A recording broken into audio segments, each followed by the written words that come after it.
I shoot with my, on video, shoot with my right eye. So when I open my left eye to see the world in reality, it kind of sometimes hits you as, oh, that's where I am. Then I look back through with my right eye through the lens, and now I'm looking at a movie. It's just a movie that I'm making. But there is a distance, there is an ability of that camera lens to take you into situations and allow you to capture things that you might not do without it.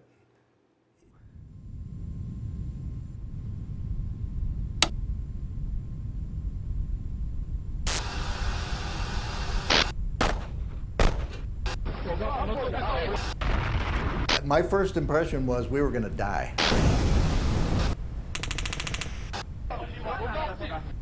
I am the bystander. I'm just seeing a guy who's bare-skinned, long hair, big long machete in his hand. Why didn't I feel the danger?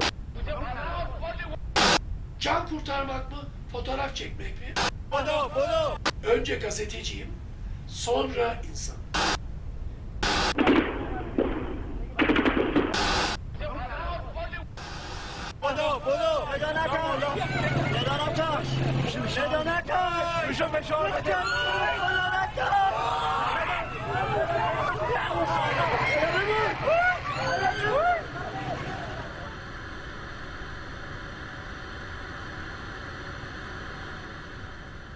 Ve iyi çektiğimiz fotoğraf zaten bu fotoğraf haline geliyor.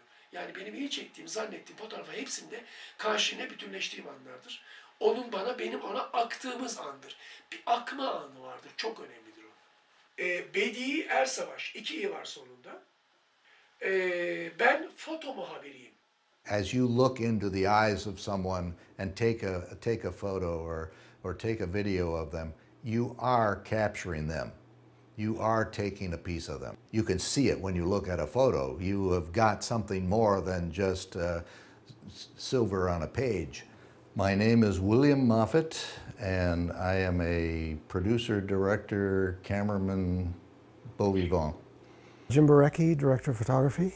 As soon as you find what moves you emotionally, that's what's going to probably translate to the person at home.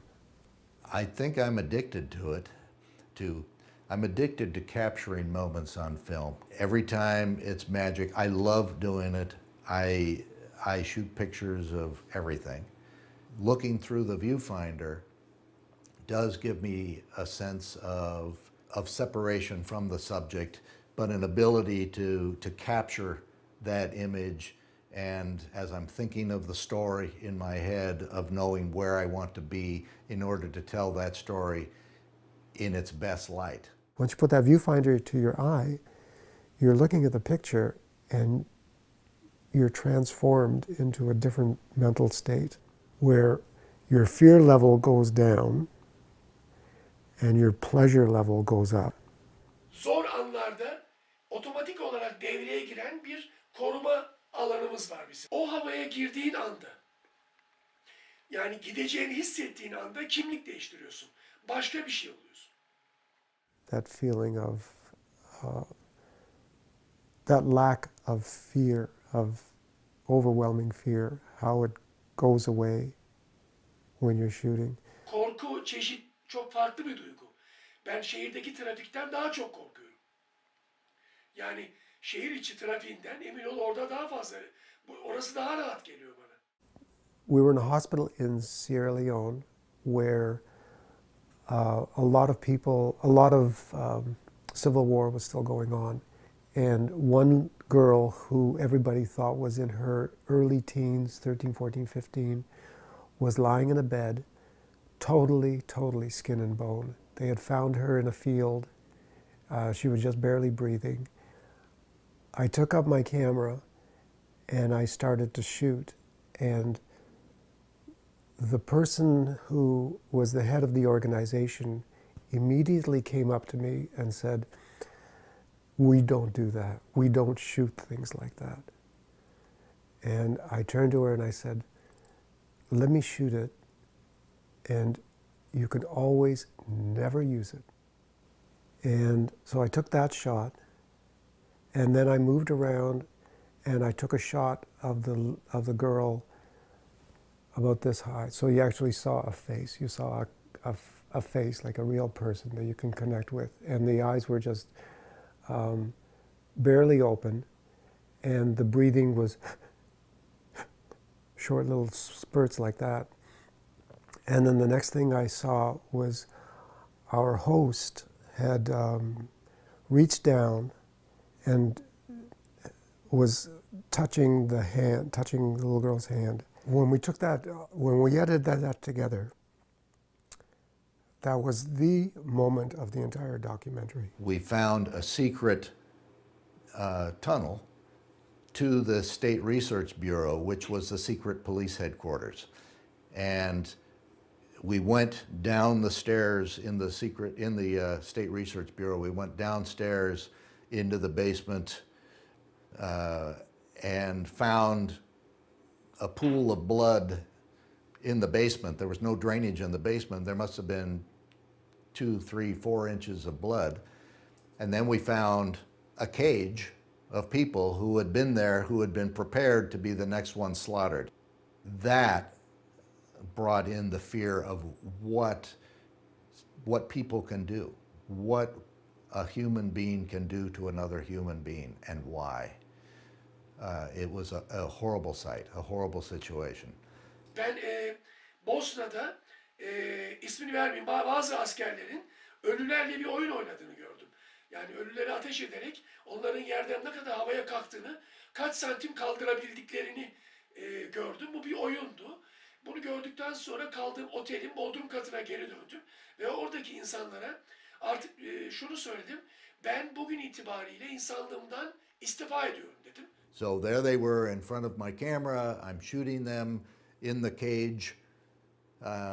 I'm looking and I'm seeing the sledgehammers laid and the machetes there. I'm seeing all of this, and we shot it, and then we put the cameras down and we went and let the people out. O ne demek dediler. Dedim ki bu insanlar, orada bu oyun oynayan insanlar insanım diyorlar. Yarın bir gün bunlar yargılandıklarında insan hakları mahkemesine yargılanacaklar. Hala insan kelimesini geçtiği bir yerde yargılanacaklar. Eğer bunlar insansa o zaman ben insan değilim. It's got to move me. So when somebody suggests that they get detached from a situation, I don't know what they're talking about. I don't know if they're simply talking about not physically participating in what's going on. Is that what they mean? Then I totally understand that. But can they be detached emotionally from a situation and capture it? I don't know how you do that. Aslında şöyle oldu.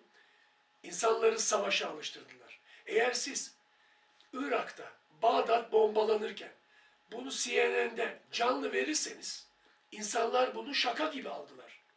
Ve bu algılamada aslında bombalama esnasında orada kaç bin kişinin öldüğünü sizlere düşünemez hale getirir.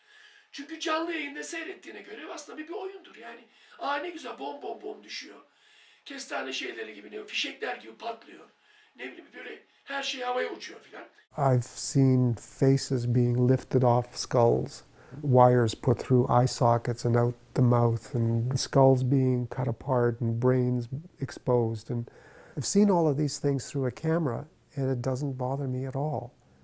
But in real life, I couldn't handle it.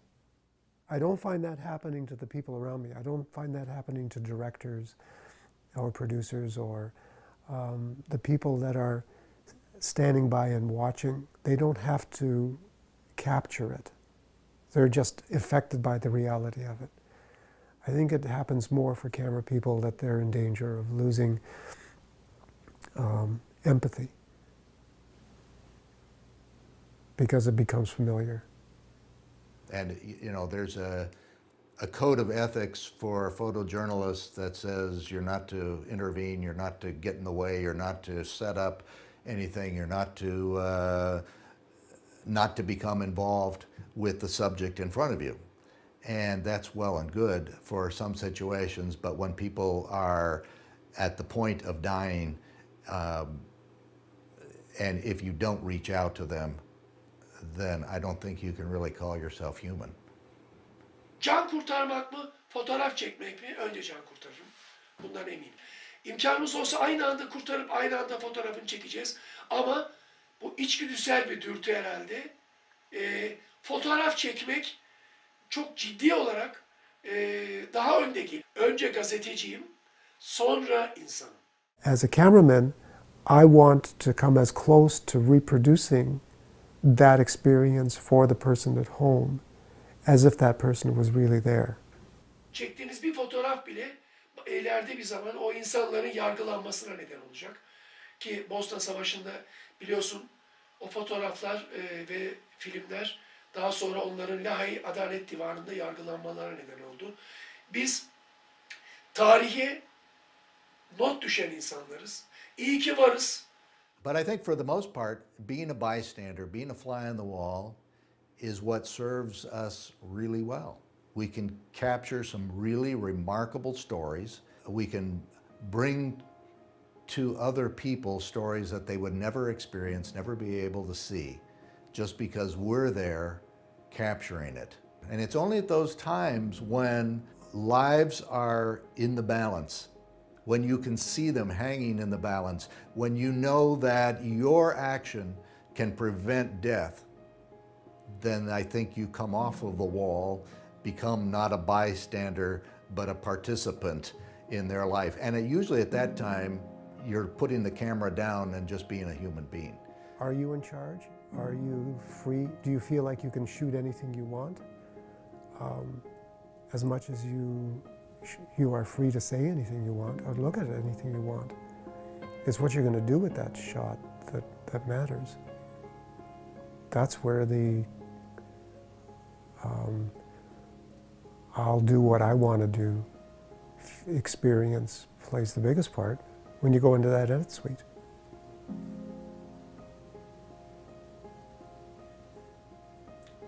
Hey, don't blame the cameraman.